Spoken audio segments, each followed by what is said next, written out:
Brooklyn Independent Television. Straight ahead on Sector B, the business of Brooklyn.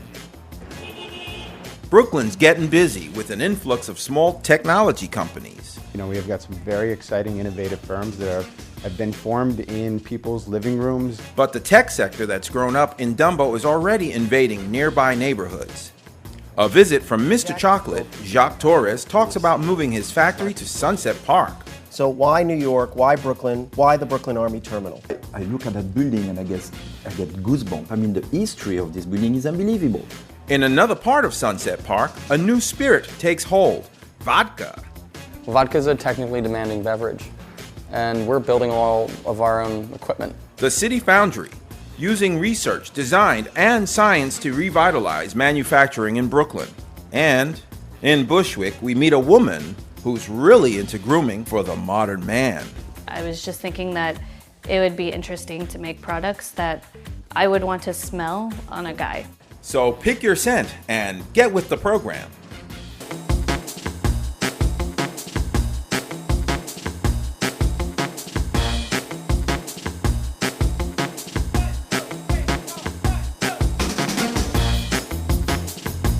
Hello, I'm Randy Piers.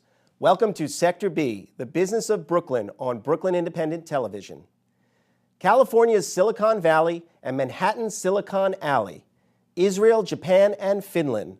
All these places are known for their booming technology sectors. Should Brooklyn be on that list? To answer that question, Sector B's Christelle Kumwe starts out in Dumbo. The tech scene in Dumbo has been growing for the last 6 to 8 years organically. A lot of the loft spaces in Dumbo were attractive to creative new companies. You've got a company that started with 4 people who now have 60. You've got companies that started with 8 people who now have 400 employees. In fact, many people are now employed by one Brooklyn company that's a good example of the area's growth. Back in 1999, the digital agency Huge started in an apartment with a grand total of 2 employees. There's a certain vibe to being in Brooklyn, and especially in Dumbo, which has a number of tech companies, whether other agencies or startups, and it's a great incubator of ideas, and it draws a lot of creative talent and people who are passionate about what they do. Here's Brooklyn Roasting, here's a good tip, delicious coffee. Creative talent is what motivated Tendigi, a mobile app development firm, to start their company in Brooklyn 3 years ago. Now in a new space in Dumbo, the 6-man team is ready to capitalize on what the borough has to offer. Yeah. It just made logical sense to build our business here in Brooklyn. There's just a lot of energy and a lot of creative spirits, a lot of brand new talent, tech talent that's coming to this area, and that really inspires us to kind of push ourselves and push our business forward. And the tech sector itself is being forced to push outward. Dumbo is a very small place, it turns out, and so we have a limited amount of space for these companies. So one of the ways that we're trying to continue that growth is to branch out to our neighboring neighborhoods, so downtown Brooklyn and the Brooklyn Navy Yard. What we've done is banded together a little consortium called the Brooklyn Tech Triangle. So I think the transformation is starting to happen. That's creative energy is kind of being drawn up. And the idea was that if we're seeing this explosive growth in the creative and tech sectors along the waterfront, there's no reason that a quarter mile up the hill that we can't start to attract them to the downtown Brooklyn area as well, basically bringing public support now to the sector so that this isn't just a flash in the pan, but the Brooklyn Tech Triangle becomes a long-term home to this industry. The Triangle's master plan wouldn't only benefit local tech companies, but the community as a whole. Bus rerouting to better serve the area with transportation options, or the creation of new parks and plazas and streetscapes, open green space that tech companies are telling us their employees like to have around to congregate in, to work in. All of those things benefit local residents. We have 12 universities and colleges here in downtown Brooklyn, making sure that their curriculums and their job preparation goals match up with what the tech sector is telling us that they need in their employees. A new economic study shows there are already 500 tech companies within the triangle, generating about 20,000 jobs in Brooklyn. It also predicts those numbers will double by 2015. Brooklyn has been a hot spot for people, the working community, to move to, but we want to make sure these jobs are also going to people in the community that's been in Brooklyn, that's made Brooklyn great for years and years. We think that this is one of the greatest corners in the world. We're looking to give everyone a run for their money.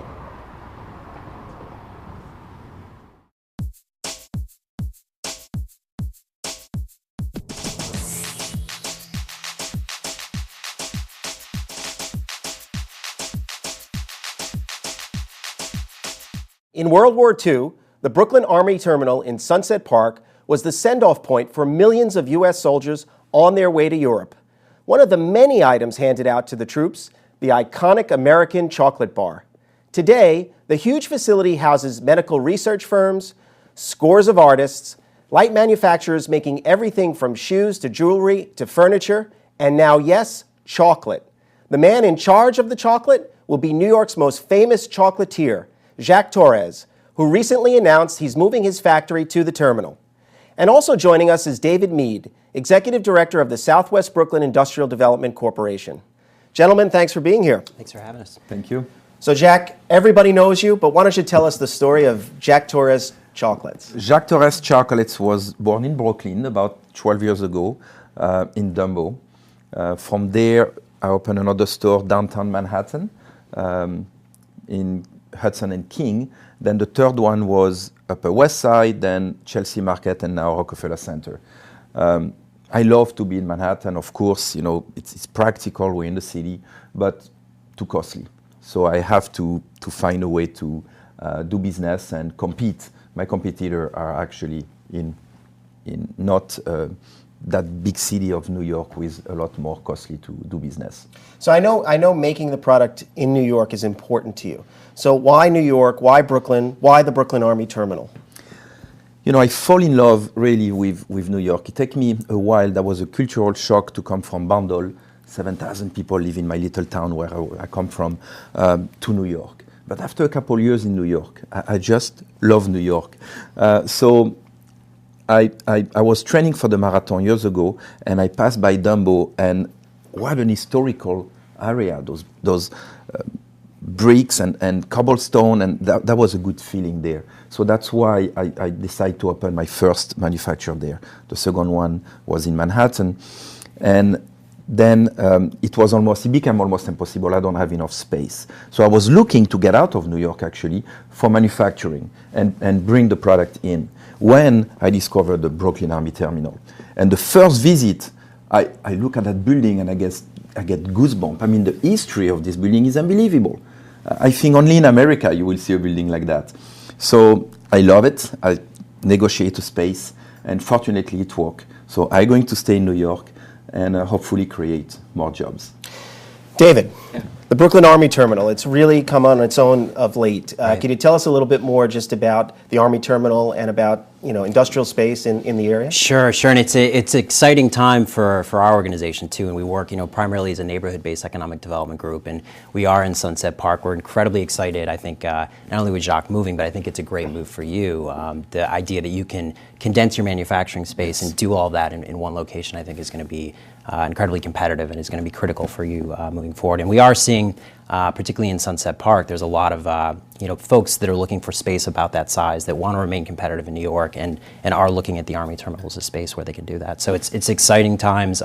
Much like the Navy Yards of the world, it's a space that we think really has a critical ability for businesses to stay competitive in New York. So we're excited you're going to be there. One of the advantages being the fact that it's an enclosed industrial area, and that's important for many businesses. Is that correct? That's absolutely right. And you see this in other areas that have become more gentrified. Sunset Park, that contiguous industrial corridor, it provides a lot of access for you. You have the loading bays, you have kind of a self-contained unit, you have other businesses in the area that you can rely upon for other things too, which I think we talked about is going to be an important piece for you, for sure. Yes, building a manufacturer has a lot of components, and having all those other manufacturers around us going to help us, from the plumber to the electrician to the furniture maker. I mean, everybody is around. So that's a big plus. So you intend on drawing on these other firms to assist in any way, yes? Well, definitely. Around the neighborhood, I think it's a lot of talents, a lot of business, and it's next door. So this is great. We have parking. That's another thing that I never had. When you deal with construction, contractor always asks you, where do we park? And it's always very difficult, in Manhattan or even in Brooklyn. Here we have 12 space parking. This is great. So tell us a little more about the details of the space itself. I mean, how large is it going to be, and what's the layout going to look like, and how many employees are you looking to bring in? The space is almost 40,000 square foot, 39,500. What we want to do is what we call a linear production. The product arrives on one side, get out on the other side. And by doing that, we're going to be able to have everything under one roof. Now we have basically 4 locations, 2 manufacturers and 2 areas where we have storage for the packaging, for the product, for all those things. So that's going to help us to really be very efficient and really state-of-the-art equipment. So that's also something very exciting for me. And how many employees do you think you're going to bring in? We're going to start with about 20 employees. And I hope that in the next 3 years, the plan is to open another 10 stores or at least double those 20 employees. So we have the space for at least 40 employees there. And David, help us out. I mean, the industrial corridor in Sunset Park, including the Army Terminal, about how many folks do we employ? Yeah, I mean, the Sunset Park has north of 700 companies, and I think the last count, even just at Industry City, it was just a little bit south of 20,000 employees. And I think we had talked about later, there is far less affordable industrial space left in the city. In Sunset Park, the Army Terminal, the Brooklyn Navy Yard, those are places that still can afford that. And frankly, I think it speaks to the importance still of manufacturing. And I know you employ a lot of folks, and that ability to pay people a wage that is still much more competitive than retail, 25 to 40% more. And it really, we always strive that it affords folks that are looking for positions in that industry, that are from the local community. It provides them an ability to move up in their career too, and a trajectory for them. And I know that's something that's very important to you. We were talking about with your employees. And David, do you have a sense of the vacancy rate at the terminal or in Sunset Park? The terminal does have a lot of space that I know the city is looking to redevelop, but the current developable space is probably around 90%. So that being said, there is a lot of underutilized industrial space in Sunset Park, and we're really excited when projects like this move in. We'd like to see more of that, not only from New York, but from other areas of the country. And Industry City, who's a private developer, is looking to redevelop. There's talks, I think Speaker Quinn talked about redeveloping the South Brooklyn Marine Terminal into a larger industrial space, and we're really excited about the future of that in that corridor in Sunset. So Jack, tell us a little bit more about the plans to expand the stores, and where are you looking, and what can we anticipate? Certainly few stores more in Manhattan, maybe Brooklyn or the surrounding of Manhattan, and maybe getting out. I'm looking at Boston. Chicago is a great city, but before that I will have few more stores in New York and vicinities. And the expanded manufacturing space will enable you to expand, exponentially, I would assume. Yeah. Yes. One of the big things is not only making the product, is delivering the product. And from there, we will have loading dock. We will have facilities to park, to have truck, and that's extremely important. It's something that I just cannot do in Manhattan. I have to get out of it in order to do it. And also talking about employment, 20 people into a manufacturer actually bring a lot more work. We're going to have way more stores, so way more employee from the store, but also all the product that we can order also will create more jobs. So this manufacturer will actually create a lot of. And were there any incentives that were helpful in terms of this decision for you? Yes, the incentive actually very appealing.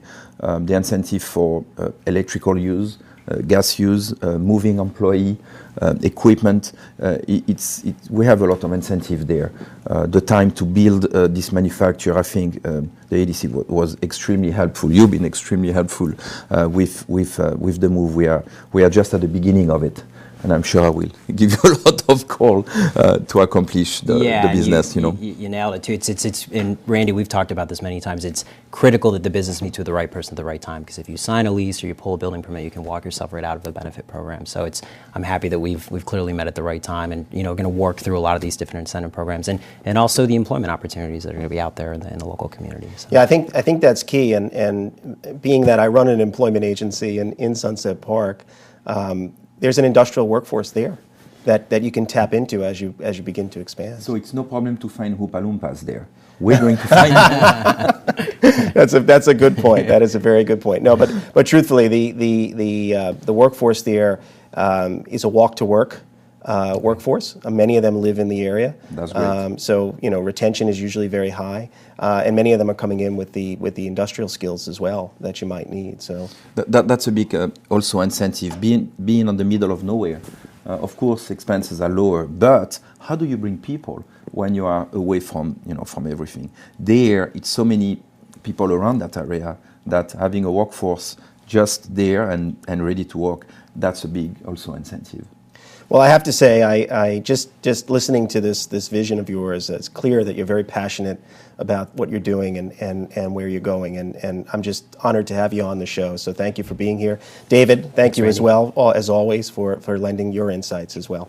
And good luck. Thank you very much. Okay. Industry City, right in the heart of Sunset Park Industrial Area, is now home to a small band of dedicated engineers, designers, and machinists who are hard at work perfecting their first product, which, as Sector B's Krishnan Vasudevan tells us, is vodka.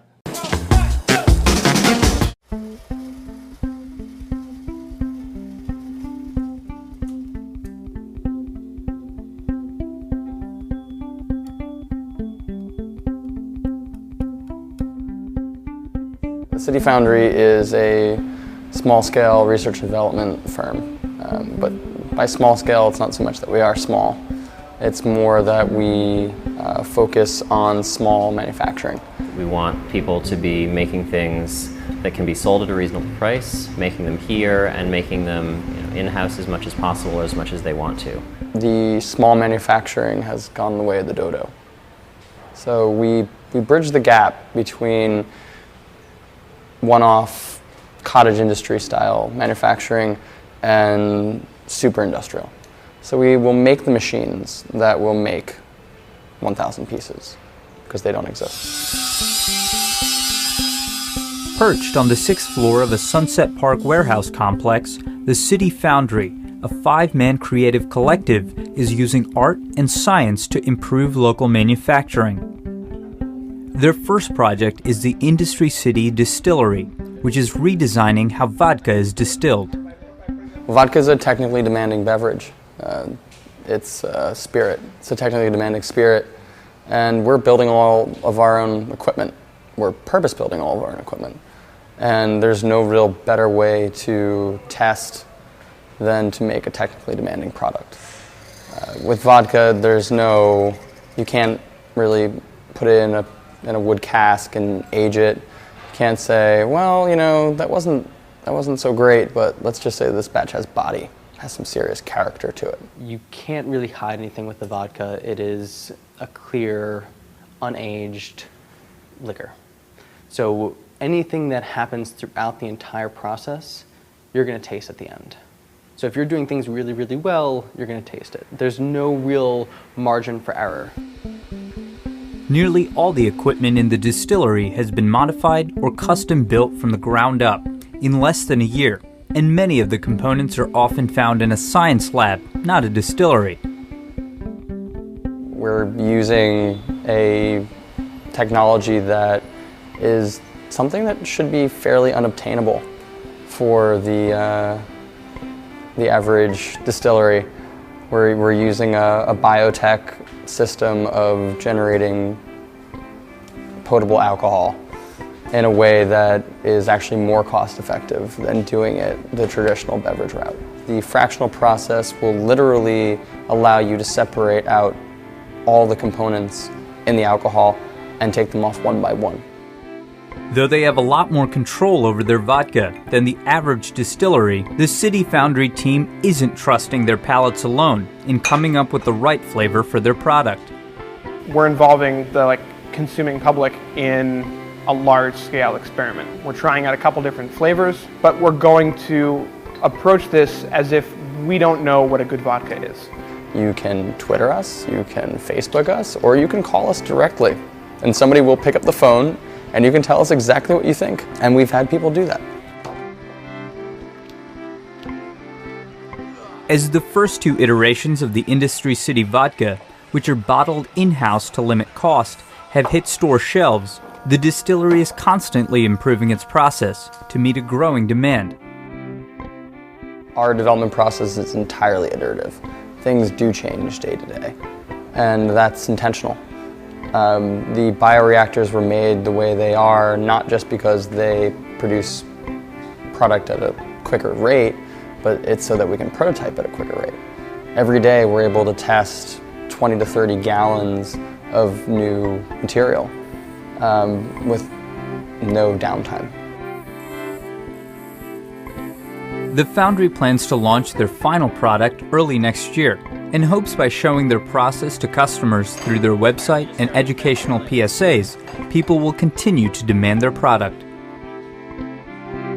The whole idea is that we're making alcohol in a very different way, and we want to show you how, because we feel that if you see what decisions we made along the way to get to our final product, you'll make the same decisions when you're at the liquor store. To be able to make a product that is able to stand on its own without needing to be harassed into shape by things like filters or additives is very difficult, and I can't think of a better challenge.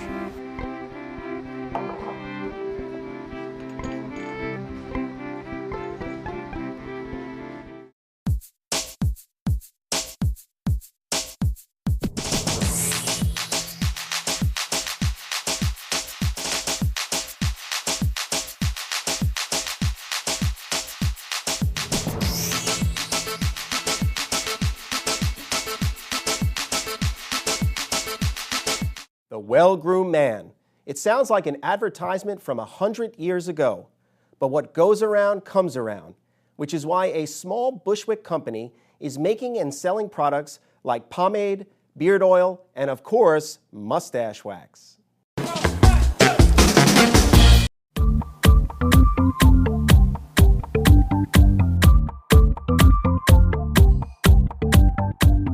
Brooklyn Grooming is a men's line based in Brooklyn, but it's handmade grooming products.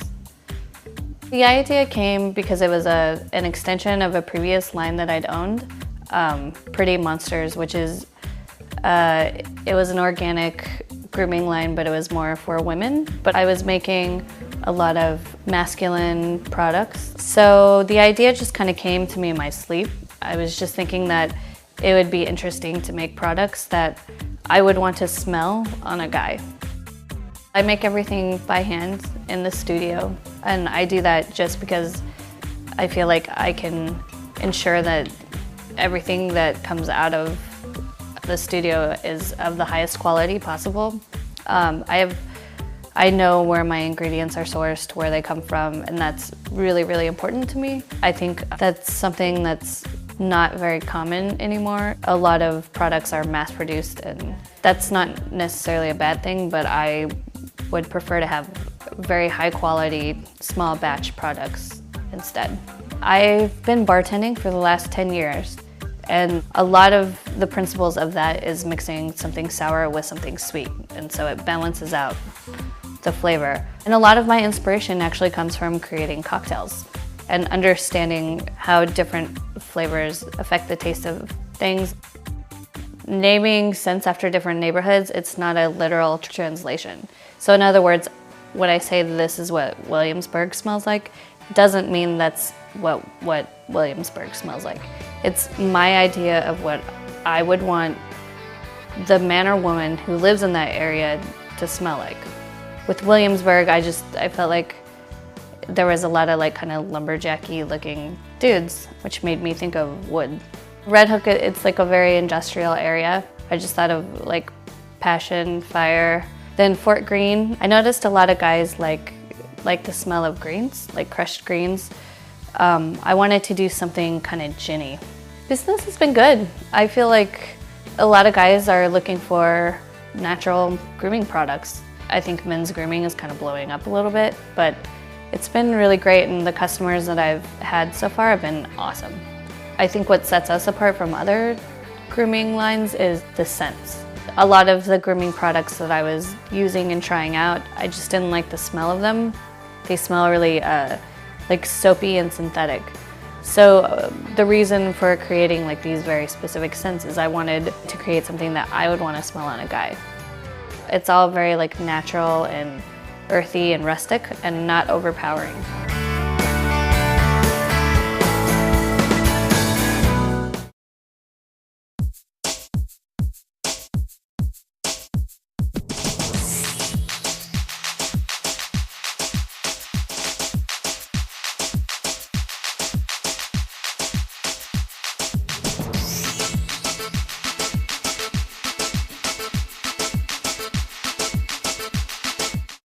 That's it this month from Sector B. To watch any of these stories again and to see all of our past business stories, go to our website at bricartsmedia.org/BIT and then click on Sector B. And you can follow us on Facebook or Twitter on BK Independent TV. I'm Randy Piers. Thanks for watching.